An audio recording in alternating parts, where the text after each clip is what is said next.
स्वबळावर लढण्याची त्यांनी मागणी केली आहे। तशी त्यांनी रमेश चेन्नीथला जे त्यांचे प्रभारी आहेत त्यांच्यापुढेही कार्यकर्ते अनेक पदाधिकारी मुंबईतले यांनी मागणी केली आहे।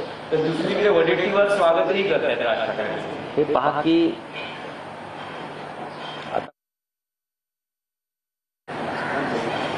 मी आता मत व्यक्त करणार नाही। काँग्रेस पक्ष हा आमचा इंडिया ब्लॉक आणि महाविकास आघाडीतला आमचा मित्र पक्ष आहे आणि या दोन्ही आघाड्या ज्या आहेत इंडिया ब्लॉक आणि महाविकास आघाडी ह्या एकाच पक्षामुळे अस्तित्वात नाही आहेत, निर्माण झाल्या नाही। त्यात अनेक पक्ष आहेत, काँग्रेस बरोबर आमच्यासारखे अनेक पक्ष आहेत, म्हणून महाविकास आघाडी आणि इंडिया ब्लॉक निर्माण झाला। आता मुंबई महानगरपालिका किंवा स्थानिक स्वराज्य संस्थांच्या निवडणुकात कोणी जर वेगळी भूमिका घेतली असेल तर तो त्यांचा प्रश्न आहे, पण आम्ही आमच्याकडून आमच्या मित्र पक्षांना सहकाऱ्यांना अडचणीत येणारं कोणते विधान करणार नाही किंवा भूमिका घेणार नाही। राज ठाकरे महाराष्ट्र नवनिर्माण सेनेचे प्रमुख आहेत, त्यांचा स्वतंत्र पक्ष आहे आणि त्यांच्यामुळे जर कोणी भूमिका घेत असेल तर तोही त्यांचा प्रश्न आहे।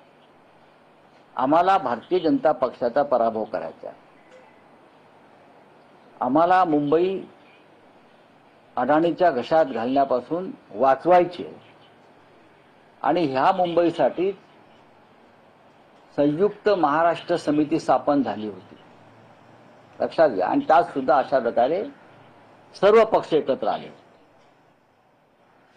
काँग्रेसच्या नेत्यांना हा इतिहास समजून घेणं फार गरजेचं आहे की मुंबईचा लढा हा संयुक्त महाराष्ट्राचा लढा होता आणि त्यात सर्व मतभेद विसरून सर्व पक्ष एकत्र आले होते मुंबईसाठी।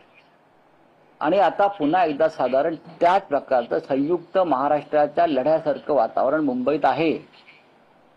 आता बिहारमध्ये काय राज ठाकरे आहेत का? काँग्रेसचा आणि कोणतं तेजस्वी यादवचं वाजले आणि वेगळे निवडणुका लढतायत बऱ्याच ठिकाणी। बिहारमध्ये राज ठाकरे नाही आहेत। बिहारमधला झगडा हा निवडणुका जवळ आला तरी काँग्रेस आणि राष्ट्रीय जनता दलात सुरू आहे। मग तिथे का राज ठाकरे आहेत का? तिथे उद्धव ठाकरे आहेत का? आम्हाला हेही नको तेही नको वगैरे, ठीक आहे, एक दिवसाचं प्रसिद्धीचे वाक्य असतात की मुंबई ही महाराष्ट्राची राजधानी आहे, ती मराठी माणसाच्या हातात राहायला पाहिजे। आणि म्हणून काँग्रेस पक्षातल्या मराठी नेतृत्वानं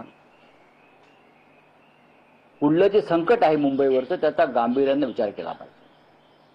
आणि आम्हाला जर काही बोलायचं असेल तर आम्ही राहुल गांधींशी बोलू ना, आम्ही मल्लिकार्जुन खरगे साहेबांशी बोलू, आम्ही वेणुगोपालजी आहेत सरचिटणीस त्यांच्याशी बोलू आणि जे महाराष्ट्राचे प्रभारी आहेत रमेश चेन्नीथलाजी त्यांच्याशी बोलू। या चारही प्रमुख लोकांशी या विषयावरती अद्याप साधी चर्चाही झालेली नाही। त्याच्या उगाच